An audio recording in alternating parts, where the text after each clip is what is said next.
In this second segment of my sit-down with Athletic Director Troy Dannen, he discusses athletic department improvements, non-conference scheduling, possible conference realignments, and the goal for UNI athletics going forward.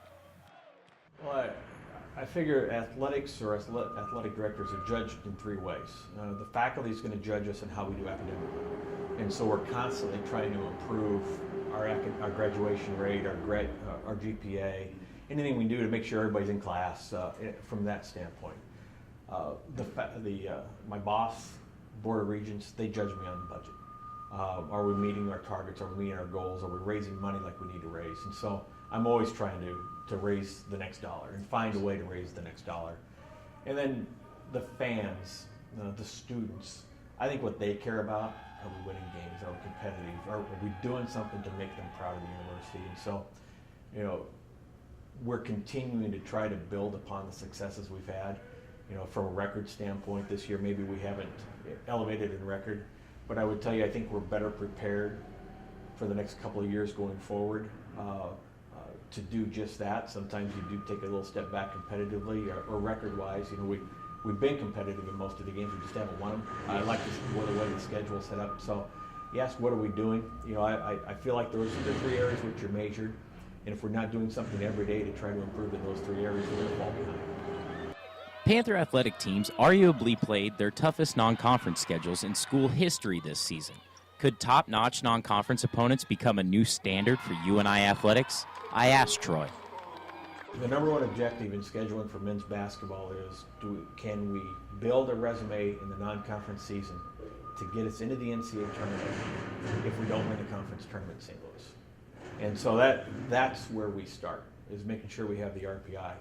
Now, there were enough games on that schedule, obviously, to do it. The Bahamas opportunity doesn't come around very often. We knew we had 4 seniors. We expected to be as competitive as we've been. And that tournament also offered some financial inducements that just don't happen. Rather than paying $100,000 to play in those events, they paid us $100,000. And so it was something that was too good to pass up. And I look at football this year. We bit the Wisconsin-Iowa double FBS game. We had a chance, very good chance to win the Wisconsin game. We had a chance to win the Iowa game. Volleyball went to USC this year. We lost to all those elite teams. Women's basketball also upgraded their schedule.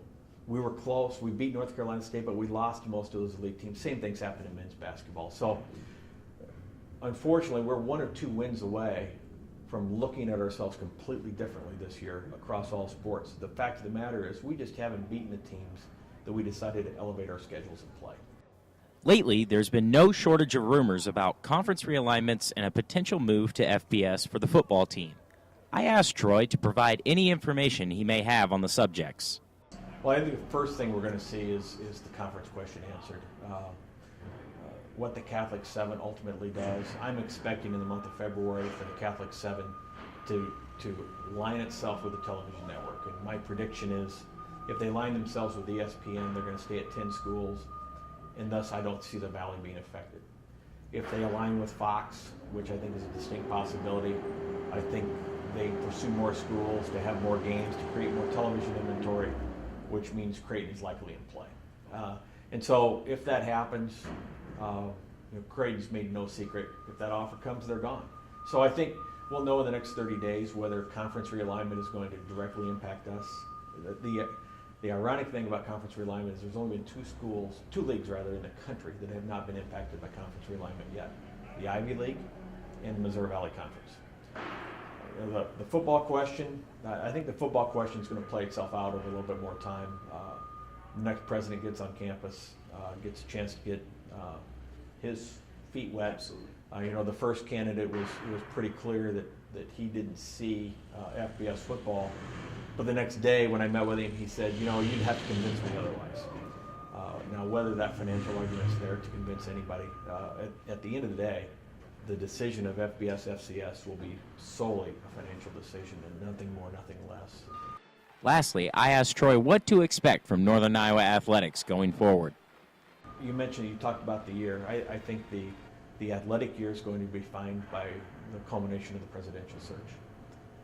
I think there's been so much flux on campus, so much finger pointing, and athletics has been, I say, the pointee quite a little bit. But I think we're looking forward to not losing Ben Allen. Ben Allen's been a great leader, I think, for the institution, a great leader for athletics. But to get some stability moving forward, know where we stand, let the president give his direction for what he wants out of athletics, what the commitment to the university toward athletics should be, and let us get on board that train and move fully forward in lockstep and harmony with the rest of the university. That's the most important thing that's going to happen this year, and it's going to happen very quickly. For UNI Television, I'm Colbert.